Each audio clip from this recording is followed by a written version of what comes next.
Sir നമസ്കാരം sir. Sir നമ്മൾ ഇപ്പോൾ ഒത്തിരി യൂട്യൂബ് ചാനലുകളിലാണെങ്കിലും പല രീതിയിലുള്ള സോഷ്യൽ മീഡിയകളിൽ ഇപ്പോൾ സ്പിരിച്വാലിറ്റി ആയിട്ട് ബന്ധപ്പെട്ട കുറേയേറെ വിഷയങ്ങളെക്കുറിച്ച് ചർച്ച വരുന്നുണ്ട്. അതിൽ പല ഗുരുക്കന്മാരും അത് വളരെ ജെനുവനായിട്ടുള്ളവരും ഉണ്ട്, വേറെ രീതിയിലുള്ള ആൾക്കാരും ചെയ്യുന്നുണ്ട്. ഇതൊക്കെ കണ്ട് ഇൻസ്പയർ ആയിട്ട് എടുത്തിട്ട് പലരും സ്പിരിച്വാലിറ്റിയിലേക്ക് കടക്കുന്നുണ്ട്.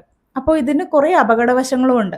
ഇപ്പം നമുക്കിപ്പോൾ ലേറ്റസ്റ്റ് ആയിട്ട് വന്നൊരു കേസ്, അത് ആ ലേഡി എന്ന് പറയുന്നത് വളരെ ക്രിട്ടിക്കൽ ആയിട്ടുള്ള ഒരു അവസ്ഥയിലൂടെ പോയിക്കൊണ്ടിരിക്കുന്നു. ദാമ്പത്യ ജീവിതം എന്ന് പറയുന്നത് വളരെയധികം ഗുരുതരമായിട്ടുള്ള പ്രശ്നങ്ങൾ ഫേസ് ചെയ്തുകൊണ്ടിരിക്കുന്നു അദ്ദേഹത്തിൻ്റെ കൂടെയുള്ള പാർട്ട്ണർ എന്ന് പറയുമ്പോൾ. അപ്പോൾ നമുക്ക് എങ്ങനെയാണ് സർ ഈ വിഷയത്തിനെ കുറിച്ച് ആധികാരികമായിട്ട് സംസാരിക്കാൻ സാധിക്കുക? മഹാഗുരു ശരണം. അപ്പോൾ ഇതിൻ്റെ യാഥാർത്ഥ്യം അറിയാണ്ടാണ് പലരും ഇത് ചെയ്യുന്നത്. കാര്യം എന്താ വെച്ച് കഴിഞ്ഞാൽ, ഈ എല്ലാവരും മെഡിറ്റേഷൻ എന്ന് പറയുന്ന ഒരു പ്രക്രിയയിലൂടെ പോവുകയാണ്. അപ്പോൾ മെഡിറ്റേഷൻ എന്ന് പറയുന്ന പ്രക്രിയയിലൂടെ പോകുമ്പോഴത്തേക്കും ഇപ്പോൾ മെഡിറ്റേഷൻ്റെ തലതൊട്ടപ്പൻ എന്ന് പറയുന്നത് മഹാദേവനാണ്. അതിൻ്റെ തലതൊട്ടപ്പൻ മഹാദേവനാണ്. ഈ മഹാദേവൻ തന്നെയാണ് നൃത്തത്തിൻ്റെ ആൾ. മഹാദേവൻ തന്നെയാണ് ഭാര്യയെ എത്രമാത്രം സ്നേഹത്തോടെ പരിപാലിക്കണം. ഭാര്യയില്ല എന്ന് പറഞ്ഞാൽ എന്ത് കാര്യത്തിനും മഹാദേവൻ്റെ കൂടെ സതി ഉണ്ടായിരുന്നു, ഇല്ലെങ്കിൽ പാർവതി ഉണ്ടായിരുന്നു. ഭാര്യയ്ക്ക് ഇതിൻ്റെ ഏതറ്റം വരെയും പോകും എന്നുള്ള ഇത് കാണിച്ചിരിക്കുന്ന ഒരു ദേവതയിൽ മെയിൻ ഒരാൾ മഹാദേവനാണ്. അപ്പോൾ ഇതൊന്നും മനസ്സിലാക്കാണ്ട് ഈശ്വരീയ മെഡിറ്റേഷൻ എന്ന് പറഞ്ഞാൽ സർവസംഘ പരിത്യാഗമാകുന്നതാണ് മെഡിറ്റേഷൻ എന്നുള്ള ഒരു ചിന്താധാരയിലൂടെ ആൾക്കാർ പോകുന്നുണ്ട്. ഒരു കാര്യം പറയാം, ഏറ്റവും ആദ്യം ഇപ്പം നമ്മുടെ ചരിത്രം നോക്കുമ്പോൾ ഏറ്റവും ആദ്യം മെഡിറ്റേഷൻ ഇരുന്ന ഒരാൾ, ഞാൻ എൻ്റെ വ്യാഖ്യാനമാണ് പറയുന്നത് കേട്ടോ, ഏറ്റവും ആദ്യം മെഡിറ്റേഷന് ഇരുന്ന ഒരാൾ മഹാവിഷ്ണുവാണ്. കേട്ടിട്ടുണ്ടോ? ഇല്ല. കലികാലത്തിൽ യാഗത്തിന് അധികാരി, യാഗത്തിൻ്റെ ഹവിസ് അർപ്പിക്കുമ്പോൾ അതിൻ്റെ അധികാരി ആരാണെന്നുള്ള ഒരു ചർച്ച വന്നു ഋഷീശ്വരന്മാരിൽ. അപ്പോൾ അതിനകത്ത് ത്രിമൂർത്തികളെ ഇതിനു വേണ്ടി, ത്രിമൂർത്തികളാണല്ലോ മെയിൻ. അപ്പോൾ ത്രിമൂർത്തികളെ ഇതിനു വേണ്ടിയിട്ട് ആരാണ് അധികാരി എന്നറിയാനായിട്ട് ഭൃഗു മഹർഷി യാത്ര ചെയ്യുകയാണ്. ഇത് എൻ്റെ ഗുരു പറഞ്ഞു കേട്ട അറിവാണ് കേട്ടോ. ഏതെങ്കിലും ഇതിൻ്റെ യഥാർത്ഥ വ്യാഖ്യാനം വേറെയാണെങ്കിൽ താഴെ വന്നിട്ടൊന്നും ചോദ്യം ചോദിച്ചാൽ എനിക്കറിയില്ല. എനിക്കറിയുന്ന കാര്യം ഞാൻ വെറുതെ കഥയായിട്ട് തള്ളുകയാണ്. ഈ സിനിമയിൽ പറയുന്ന പോലെ ഇത് സാങ്കല്പിക കഥയാണ്. ഇതിൽ പണ്ട് ജീവിച്ചിരുന്നവരോ ഇനി ജീവിക്കാൻ പോണവരോ ജീവിച്ചിരിക്കുന്നവരുമായിട്ട് യാതൊരു ബന്ധവുമില്ല. ഈ കഥ കൊണ്ട് എന്തെങ്കിലും ആർക്കെങ്കിലും ഒരു സന്തോഷം വന്നാൽ ആകട്ടെ എന്ന് വെച്ച് മാത്രം പറയും. ഇത് തള്ളലുകളാണ്. ഓക്കെ, അത് തന്നെ പറയാമെന്നോ. അപ്പോൾ ഈ ആദ്യം അദ്ദേഹം പോയത് ബ്രഹ്മാവിൻ്റെ അടുത്ത്. അപ്പോൾ ബ്രഹ്മാവ് ധ്യാനിച്ചിരിക്കുന്നു. അപ്പോൾ പറഞ്ഞ്, നിനക്ക് ഭൂമിയിൽ ക്ഷേത്രങ്ങളില്ലാണ്ട് പോട്ടെ, ആരും ആരാധിക്കാണ്ട് പോട്ടെ എന്ന്. പക്ഷേ നമ്മുടെ തിരുനാവായ മഹാമഹം നടത്താൻ പോയപ്പോൾ മനസ്സിലായി അവിടെ ബ്രഹ്മാവിൻ്റെ ക്ഷേത്രമുണ്ട്. അവിടെ ബ്രഹ്മാവുണ്ട്, വിഷ്ണുവുണ്ട്, ശിവനും ഉണ്ട്. അവിടെ ത്രിമൂർത്തി ക്ഷേത്രമാണ്. അവിടെ ബ്രഹ്മാവിന് ക്ഷേത്രം ഉണ്ടെന്ന് പറഞ്ഞു. അപ്പോൾ ഭൃഗു മഹർഷിയുടെ ശാപം ഏറ്റില്ല ഏതായാലും. അഥവാ ആ ശാപം ശരിയല്ല എന്ന് 100% സാക്ഷരരായ കേരളീയർ വേണ്ടാന്ന് വെച്ചിട്ട് ബ്രഹ്മാവിനെ പ്രതിഷ്ഠിച്ചു എന്നും നമുക്ക് പറയാം. ഓക്കെ, അടുത്തത് ശിവന്റെ അടുത്ത് പോയി. ശിവന്റെ അടുത്ത് പോയപ്പോൾ ശിവൻ പാർവതിയായിട്ട് ഇത് ചെയ്തുകൊണ്ടിരിക്കുകയാണ്. അപ്പോൾ ശിവനെ ശപിച്ചു, നിന്റെ രൂപമല്ല നിന്റെ ലിംഗം പൂജിക്കട്ടെ എന്ന് പറഞ്ഞ് ശപിച്ചു എന്ന് പറയും. ഇതൊക്കെ ഇതിന് വേറെ ആന്തരിക അർത്ഥങ്ങളുണ്ട് കേട്ടോ. അത് കഴിഞ്ഞിട്ട് മഹാവിഷ്ണുവിൻ്റെ അടുത്ത് പോയപ്പോൾ അദ്ദേഹം മെഡിറ്റേഷനിലാണ് എന്ന് പറഞ്ഞാൽ കിടക്കുകയാണ് ഭാര്യയുടെ മടിയിൽ. അല്ല, അതോ ഇങ്ങനെ ഇങ്ങനെ വെച്ചിട്ട് കിടന്നുള്ള മെഡിറ്റേഷനാണ്. ഭാര്യ കാല് തിരുമ്പുന്നോ അങ്ങനെ എന്തോ. അപ്പോൾ ചെന്നപ്പോൾ ഭൃഗു മഹർഷി നോക്കുമ്പോൾ ഇവൻ ധ്യാനമോ, ഞാൻ വന്നത് അറിയാത്ത ധ്യാനമാണെന്ന് ചോദിച്ച് ഭൃഗു മഹർഷി നെഞ്ചത്ത് ചവിട്ടുന്നു. നെഞ്ചത്ത് ചവിട്ടുമ്പോൾ ഉടനെ ചാടി എഴുന്നേറ്റിട്ട്, അയ്യോ മുനെ നിങ്ങൾ വന്നോന്ന് ചോദിച്ച് അദ്ദേഹത്തിൻ്റെ കാല് പിടിക്കുകയാണ്. ഓക്കെ, കാല് പിടിച്ച് ഭാര്യ പിണങ്ങിപ്പോയി. അത് വേറൊരു കഥയാണ്, വേറൊരു സംഭവമാണ്. അത് നമുക്ക് പറയാം. അത് കഴിഞ്ഞിട്ടാണ് കൊൽഹാപ്പൂര് വരുന്നത് ലക്ഷ്മി. നമുക്ക് പിന്നെ ഇത് പറയാം. അപ്പോൾ ഇതിൽ ഒരു കാര്യം എന്താണെന്ന് വെച്ച് കഴിഞ്ഞാൽ, മെഡിറ്റേഷനിലിരിക്കുമ്പോഴത്തേക്കും പല വിധത്തിലുള്ള സൂചനകൾ കിട്ടും.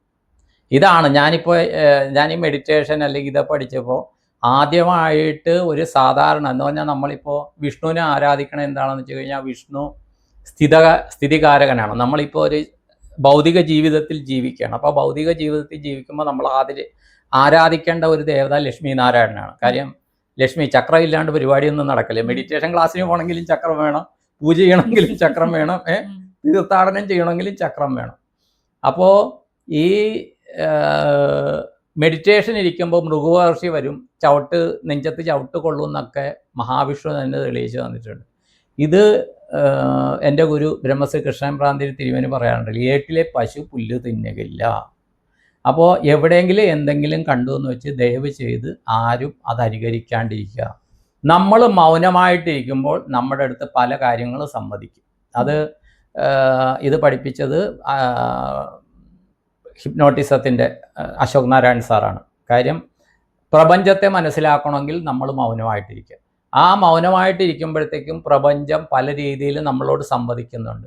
പ്രത്യേകിച്ച് രാവിലെ 3 മണിക്കൊക്കെ ഫാനും AC എല്ലാം ഓഫാക്കിയിട്ടിരിക്കുന്നു എന്ന് പറയുമ്പോൾ പ്രപഞ്ചത്തിലെ സാധാരണ ശബ്ദവീചികൾ പോലും ചിലപ്പോൾ 20 ഡെസിബലിൽ താഴെയുള്ള ശബ്ദവീചികളും 2000 20,000 ഡെസിബലിൽ മുകളിലുള്ള ശബ്ദവീചികളും നമ്മൾ കേൾക്കും. ഈ കേൾക്കുമ്പോഴത്തേക്കും ഇത് കേൾക്കുന്നത് പഞ്ചേന്ദ്രിയങ്ങളിലൂടെയാണെങ്കിലും ഇത് എഫക്റ്റ് ആകുന്നത് മനസ്സിലാണ്. അപ്പോൾ മനസ്സ് എത്രമാത്രം ദൃഢമാണ് എന്നതിനെ ആശ്രയിച്ചിരിക്കും പിന്നെ അവരുടെ ജീവിതം. അത് തിരുമേനി പറയാറുണ്ടായിരുന്നു, മനയേവ മനുഷ്യാണം കാരണം ബദ്ധ മോക്ഷയെന്ന്. എല്ലാത്തിനും ബേസിക് മനുഷ്യൻ്റെ മനസ്സാണ്. നമ്മൾ എന്ത് പറഞ്ഞാലും മനസ്സിലാണ് ആദ്യം ഇത് ഉടക്കുന്നത്. അപ്പോൾ അത്രയ്ക്ക് മാനസികമായിട്ടുള്ള ബലമുള്ളവർ മാത്രം, ധൈര്യമുള്ളവർ മാത്രം ഈ മെഡിറ്റേഷൻ ഉപാസനയായിട്ട് മുന്നോട്ട് പോവുക. ഇല്ലെങ്കിൽ വല്ല നാമം ജപിയോ അല്ലെങ്കിൽ ലളിതാ സഹസ്രനാമം അത് ഇതുമായിട്ട് പോവുക. രണ്ട്, വേറൊന്ന് അസന്നിഗ്ധമായിട്ട് പറയാം. ഇപ്പം ഈ പറഞ്ഞ കേസ് ഒരു യൗവന കാലഘട്ടത്തിൽ 35 വയസ്സിലുള്ള ദമ്പതികളാണ്. അപ്പം ഇത് നമ്മുടെ ജീവിതത്തിലെ ലക്ഷ്യം എന്ന് പറയുന്ന മോക്ഷമാണ്. മോക്ഷത്തിന് ചാതുർവിധ പുണ്യ പുരുഷാർത്ഥങ്ങൾ എന്നാണ് പറയുന്നത്. ഈ പുരുഷാർത്ഥങ്ങൾ പുണ്യമായ കാര്യമാണ്.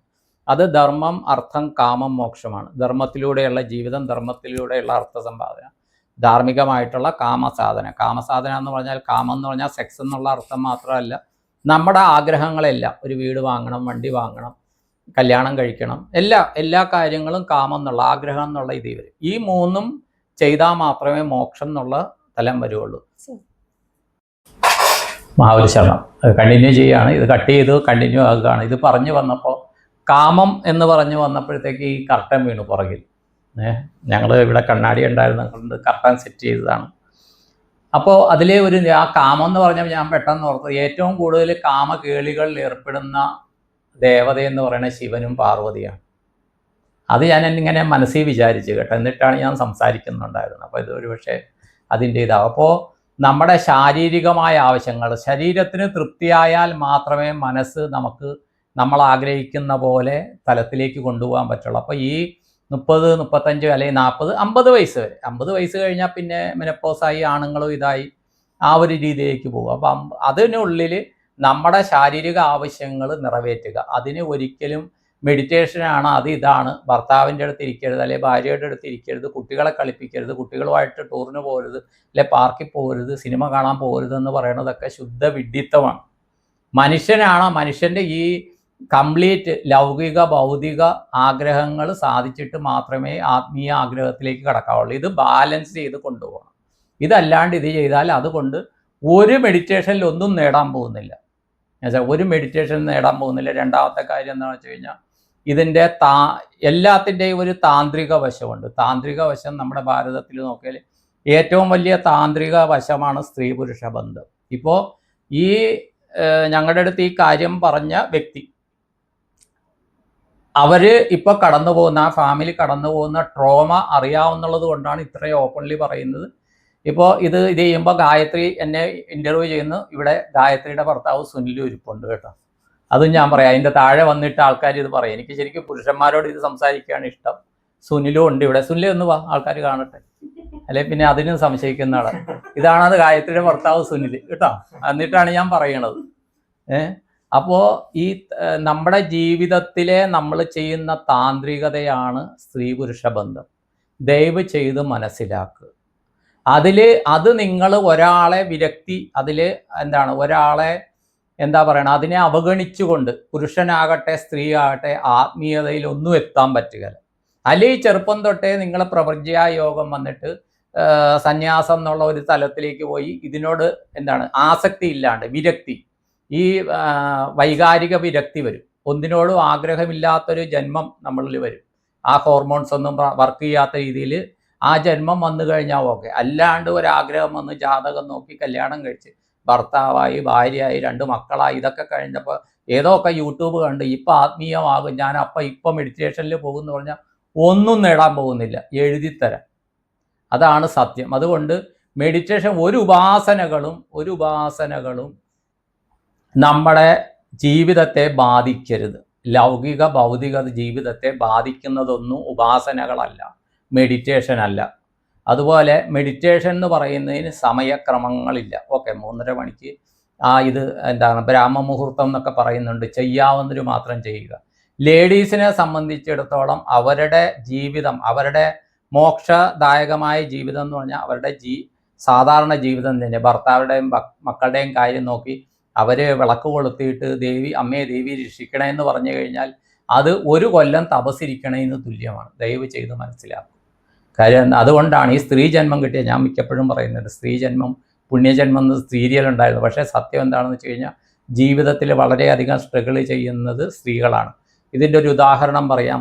ദുർവാസാവ് മഹർഷിക്ക് ദേഷ്യം വന്നാൽ ഇങ്ങനെ നോക്കിയിട്ട് കരിക്കുന്ന ഒരാളാണ് അപ്പോൾ ദുർവാസാവ് മഹർഷി ഇങ്ങനെ കുളി കഴിഞ്ഞിങ്ങനെ വരുമ്പോഴെന്താണ്ടോ ഒരു മരത്തിൽ കിളികൾ ചിരിക്കുന്നുണ്ട്. അപ്പോൾ അദ്ദേഹത്തിന് തോന്നി ഇതെന്നെ കളിയാക്കി ചിരിക്കുകയാണ്. ഉടനെ നോക്കിയപ്പോൾ ഇത് കരിഞ്ഞ് താഴെ വീണു. എന്നിട്ട് ഇദ്ദേഹം ഒരു വീട്ടിലേക്ക് ചെന്നിട്ട് പറഞ്ഞ് എനിക്ക് ഭവതി ഭിക്ഷാന്തേഹി, എനിക്ക് ഭക്ഷണം തരണമെന്ന് ഭക്ഷണം തരണമെന്ന് പറഞ്ഞപ്പോഴത്തേക്കും അവർ പറഞ്ഞ് ഞാനിപ്പോൾ തരാം, ഞാൻ ഭർത്താവിനെ ശുശ്രൂഷിക്കുകയാണ്, ഇതാണെന്ന് പറഞ്ഞു. ഞാൻ ദുർവാസാവ് പറഞ്ഞു ഞാൻ ദുർവാസാവാണ് വന്നിരിക്കണേന്ന് പറഞ്ഞു. ഉടനെ ആ സ്ത്രീ ചോദിച്ചു, മരത്തിലെ കിളികളെ കരിയിച്ച പോലെ എന്നെയും കരിയിക്കാമെന്ന് വിചാരിച്ചാണോ പറയണേന്ന് ചോദിച്ചു. അപ്പോൾ അത് പറഞ്ഞപ്പോഴേക്കും ദുർവാസാവിന് മനസ്സിലായി ഇത് അകത്തിരിക്കുന്ന ആള് നിസാരക്കാരിയല്ല. കാര്യം ഞാൻ ഇങ്ങോട്ട് വരുന്ന വഴിക്കാണ് കിളികൾ ചലച്ചപ്പോഴത്തേക്കും അവരെ നോക്കി ദഹിപ്പിച്ചത്. അത് കഴിഞ്ഞപ്പോൾ ഇവർ ഭർത്താവിനെ ഭക്ഷണം കൊടുത്തിട്ട് ഇവർ തുറന്നു കഴിഞ്ഞപ്പോഴത്തേക്കും ആണ് ഇദ്ദേഹത്തെ നമസ്കരിച്ച് എന്താ വേണ്ടതെന്ന് വിളിച്ച് സ്വീകരിച്ചിരുത്തിയപ്പോഴത്തേക്കും അദ്ദേഹം ചോദിച്ചു നിങ്ങൾക്ക് എങ്ങനെ മനസ്സിലായി?